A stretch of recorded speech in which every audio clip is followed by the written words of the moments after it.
ओम शांति। 28/12/20 के साकार महावाक्य आज सुनते हैं। हेडिंग में बाबा ने कहा, मीठे बच्चे, चैरिटी बिगन्स एट होम, अर्थात पहले खुद आत्माभिमानी बनने की मेहनत करो, फिर दूसरों को कहो। आत्मा समझकर आत्मा को ज्ञान दो तो ज्ञान तलवार में जोहर आ जाएगा। प्रश्न दिया बाबा ने, संगम पर किन दो बातों की मेहनत करने से सतयुगी तख्त के मालिक बन जाएंगे? संगम युग पर किन दो बातों की मेहनत करने से सतयुगी तख्त के मालिक बन जाएंगे? उत्तर में बाबा ने कहा, दुख सुख निंदा स्तुति में समान स्थिति रहे। दुख सुख और निंदा स्तुति में समान स्थिति रहे, ये मेहनत करो। कोई भी कुछ उल्टा सुल्टा बोले, क्रोध करे तो तुम चुप हो जाओ। कोई कुछ भी करे तुम चुप हो जाओ। कभी भी मुख की ताली नहीं बजाओ। आंखों को सिविल बनाओ। क्रिमिनल आई बिल्कुल समाप्त हो जाए। हम आत्मा भाई भाई हैं।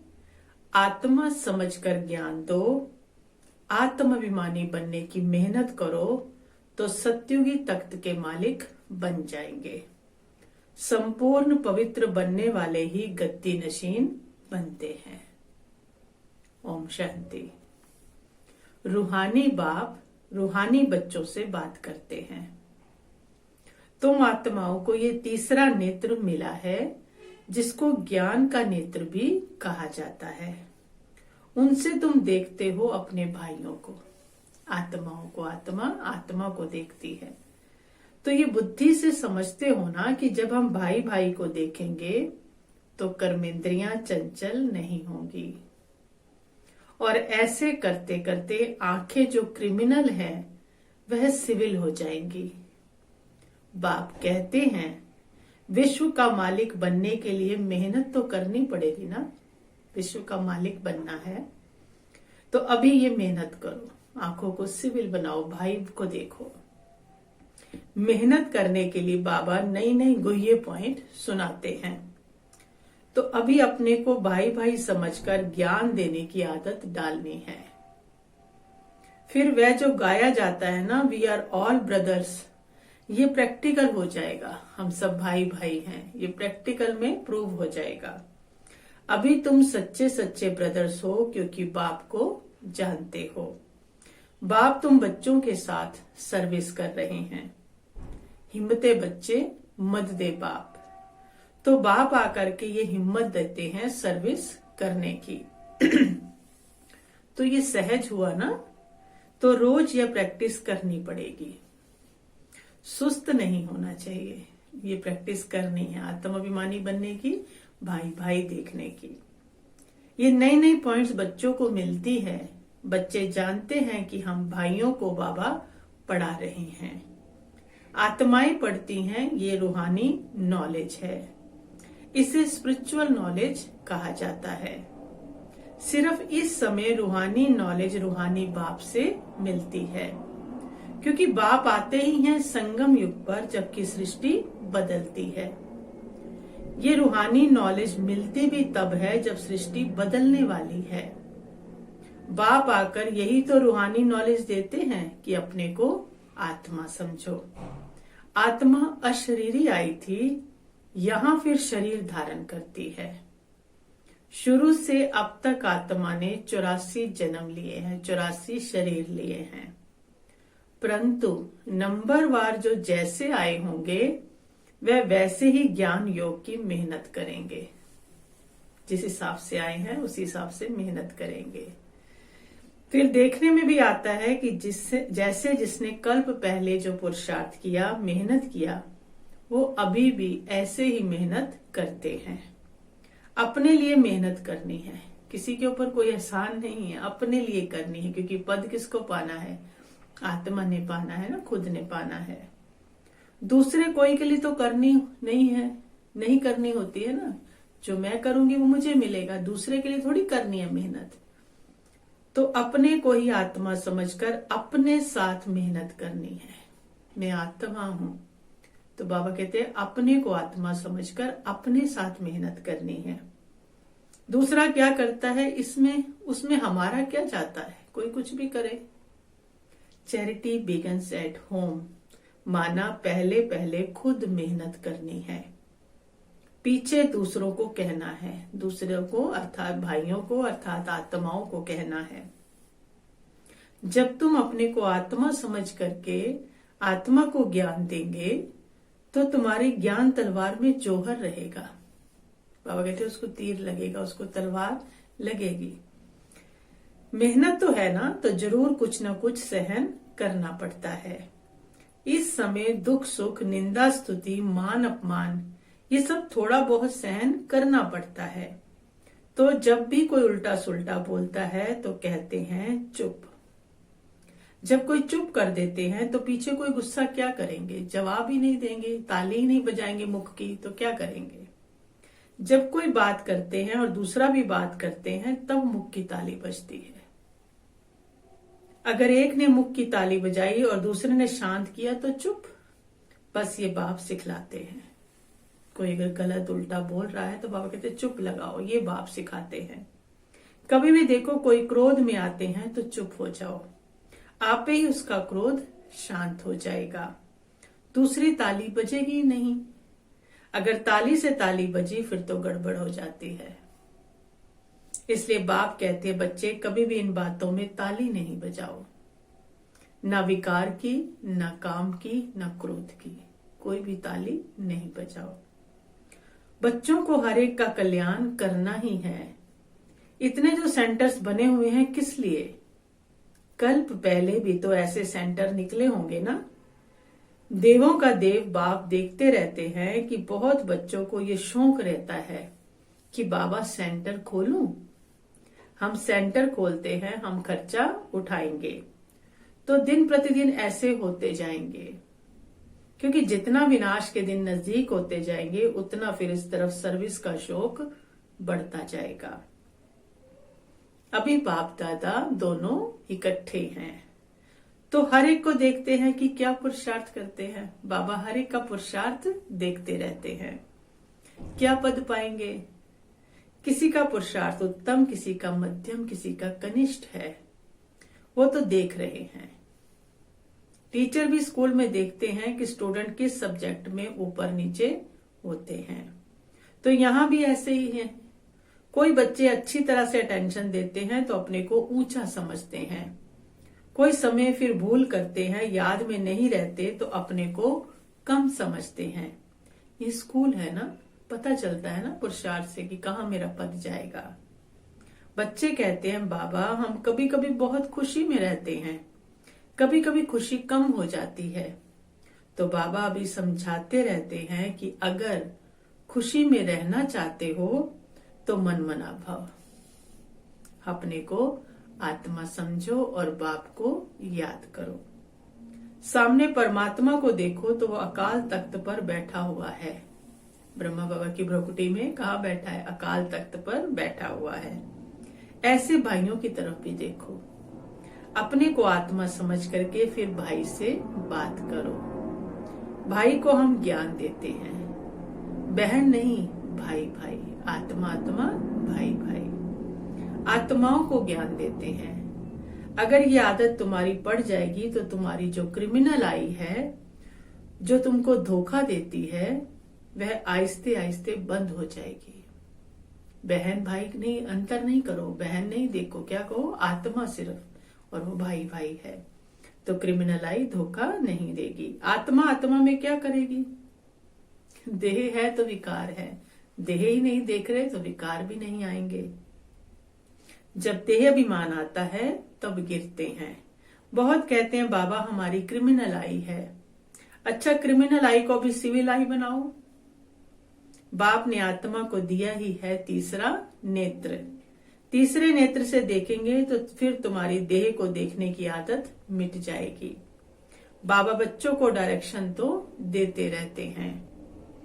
इनको भी ऐसे ही कहते हैं, ब्रह्मा को भी ऐसे ही कहते हैं। ये बाबा भी देह में आत्मा को देखेंगे ना, तो इसको भी कहा जाता है रूहानी नॉलेज। देखो पद कितना ऊंच पाते हो, जबरदस्त पद है। बाबा बता रहे हैं जबरदस्त पद मिलना है बच्चों को, तो पुरुषार्थ भी ऐसा करना चाहिए। बाबा भी समझते हैं कल्प पहले मुआफिक सबका पुरुषार्थ चलेगा। कोई राजा रानी बनेंगे, कोई प्रजा में चले जाएंगे। तो यहाँ जब बैठकर योग भी करवाते हो तो अपने को आत्मा समझ करके दूसरे की भी भ्रकुटी में आत्मा को देखते रहेंगे, तो फिर उनकी सर्विस अच्छी होगी, सर्विस की वृद्धि हो जाएगी। जो देही अभिमानी होकर बैठते हैं वो आत्माओं को ही देखते हैं। इसकी खूब प्रैक्टिस करो, इस बात की बाबा कहते खूब प्रैक्टिस करो। अरे ऊंच पद पाना है तो कुछ तो मेहनत करेंगे ना, तो सभी आत्माओं के लिए यही मेहनत है।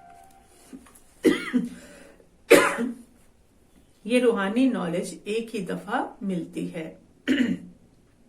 और कभी भी नहीं मिलेगी, न कलयुग में न सतयुग में। सिर्फ संगम युग में सो भी ब्राह्मणों को मिलती है बस। ये पक्का याद कर लो, जब ब्राह्मण बनेंगे तब देवता बनेंगे। ब्राह्मण नहीं बने तो फिर देवता कैसे बनेंगे। इस संगम युग में ही ये मेहनत करते हैं, और कोई समय में ये नहीं कहेंगे कि अपने को आत्मा समझ, दूसरे को भी आत्मा समझ करके उनको ज्ञान दो। बाप जो समझाते हैं उस पर विचार सागर मंथन करो, जज करो कि क्या ये ठीक है। मंथन करो, फिर देखो ये ठीक है, हमारे फायदे की बात है। हमको आदत पड़ जाएगी कि बाप की जो शिक्षा है सो भाइयों को देना है, फीमेल को भी देना है तो मेल को भी देना है। देना तो आत्माओं को ही है ना, आत्मा ही मेल फीमेल बनी है, बहन भाई बनी है। बाप कहते हैं मैं तुम बच्चों को ज्ञान देता हूं, मैं बच्चों की तरफ आत्माओं को देखता हूं। बच्चे किसको कह रहे हैं? बाबा। बॉडी थोड़ी देख रहे हैं, बाबा तो आत्माओं को देखते हैं। और आत्माएं भी समझती हैं कि हमारा परमात्मा जो बाप है वो ज्ञान देते हैं। तो इसको कहेंगे ये रूहानी अभिमानी बने हैं। आत्म अभिमानी को भी बाबा आज क्या कह रहे हैं? रूहानी अभिमानी बने हैं। इसको ही कहा जाता है स्पिरिचुअल ज्ञान की लेन देन, आत्मा की परमात्मा के साथ। तो ये बाप शिक्षा देते हैं कि जब भी कोई विजिटर आदि आते हैं तो भी अपने को आत्मा समझ, आत्मा को बाप का परिचय देना है। आत्मा में ज्ञान है, शरीर में नहीं है, तो उनको भी आत्मा समझ करके ही ज्ञान देना है। इससे उनको भी अच्छा लगेगा। जैसे कि ये जौहर है तुम्हारे मुख में, इस ज्ञान की तलवार में जौहर भर जाएगा, क्योंकि देही अभिमानी होते हो ना। तो ये भी प्रैक्टिस करके देखो। बाबा कहते हैं जज करो, ये ठीक है, ये प्रैक्टिस करो फिर जज करो, ये ठीक कह रहे हैं बाबा। और बच्चों के लिए ये कोई नई बात नहीं है, क्योंकि बाप समझाते ही सहज करके हैं। चक्र लगाया अब नाटक पूरा होता है, अभी बाबा की याद में रहते हैं। तमो प्रधान से सतो प्रधान बन, सतो प्रधान दुनिया का मालिक बनते हैं। फिर ऐसे ही सीढ़ी उतरते हैं। देखो कितना सहज बताते हैं। हर 5000 वर्ष के बाद मेरे को आना होता है। बाबा कहते ड्रामा के प्लान अनुसार मैं बंधायमान हूँ। बाबा भी ड्रामा में बंधे हुए हैं।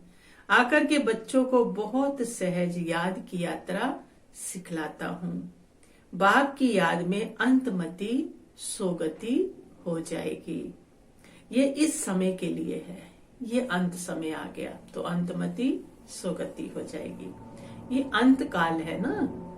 अभी इस समय बाप बैठ करके युक्ति बतलाते हैं कि मामेकम याद करो तो सदगति हो जाएगी।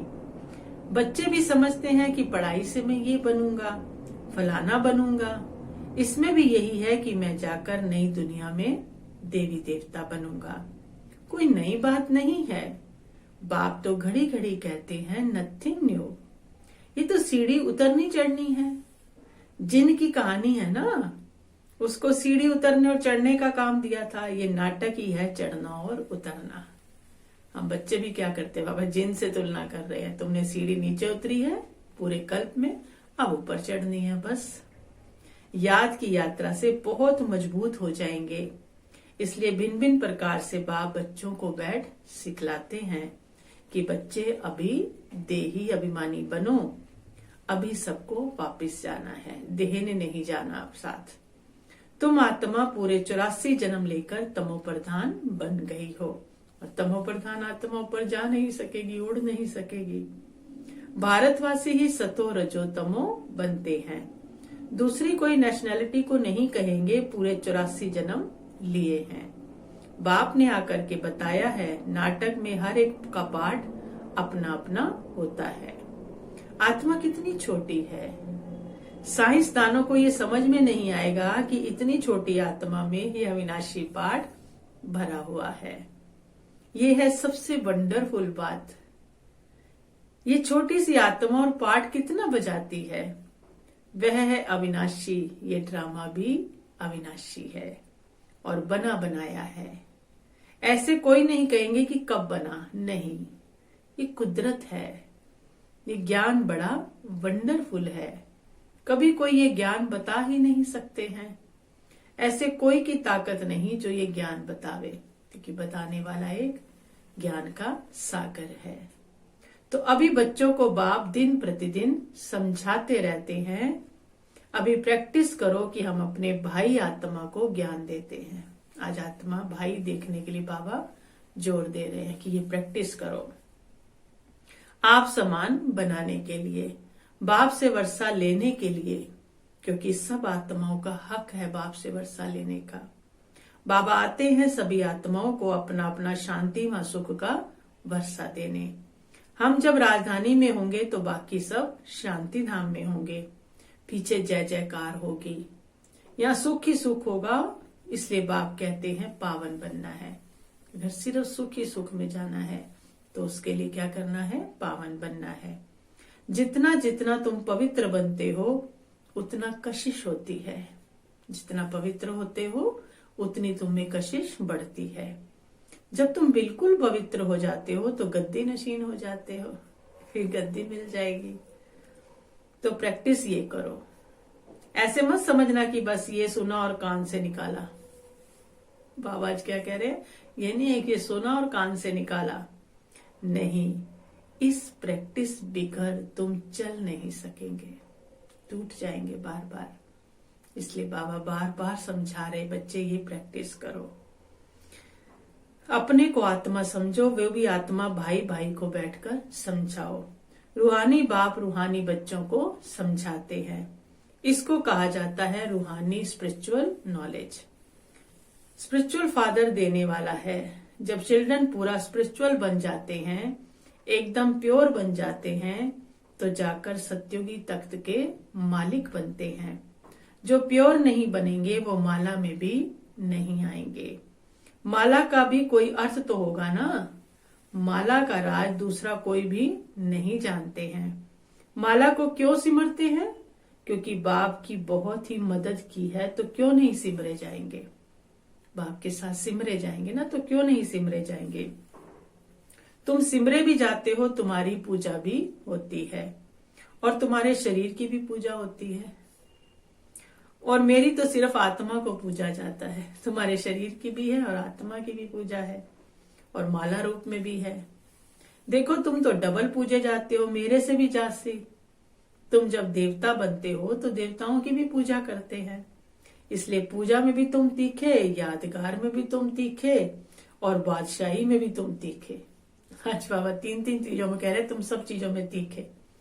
देखो तुमको कितना ऊंच बनाता हूं। तो जैसे प्यारे बच्चे होते हैं, बहुत लव होता है, तो बच्चों को कूल्हे पर माथे पर भी रखते हैं। आज बाबा को बहुत प्यार आ रहा अपने बच्चों पर, कह रहे बच्चों को कूल्हे पर माथे पर भी रखते हैं। बाबा एकदम सिर पर रख देते हैं। बाबा ने हमें कहाँ चढ़ाया हुआ है, कहते हैं बिगड़ गए, सिर पर चढ़ा रखा है। अच्छा, फिर धारणा के लिए मुख्य सार है, गायन और पूजन योग्य बनने के लिए स्पिरिचुअल बनना है, आत्मा को प्योर बनाना है, आत्माभिमानी बनने की मेहनत करनी है। मनमना भव के अभ्यास द्वारा अपार खुशी में रहना है। स्वयं को आत्मा समझकर आत्मा से बात करनी है। आंखों को सिविल बनाना है। वरदान दिया बाबा ने हम बच्चों को, सदा काल के अटेंशन द्वारा विजय माला में पिरोने वाले बहुत समय के विजयी भव। सदा काल के अटेंशन द्वारा विजय माला में पिरोने वाले बहुत समय के विजयी भव। बाबा कहते बहुत समय के विजयी विजय माला के मन के बनते हैं। विजयी बनने के लिए सदा बाप को सामने रखो। जो बाप ने किया वही हमें करना है। हर कदम पर जो बाप का संकल्प वही बच्चों का संकल्प, जो बाप के बोल वही बच्चों के बोल, तब विजयी बनेंगे। ये अटेंशन सदा काल का चाहिए, तब सदा काल का राज्य भाग्य प्राप्त होगा, क्योंकि जैसा पुरुषार्थ वैसी प्रारब्ध है। सदा का पुरुषार्थ है तो सदा का राज्य भाग्य है। तो सारा मदार पुरुषार्थ पर है। स्लोगन दिया बाबा ने, सेवा में सदा जी हाजिर करना यही प्यार का सच्चा सबूत है। सेवा में सदा जी हाजिर करना यही प्यार का सच्चा सबूत है। अच्छा, ओम शांति।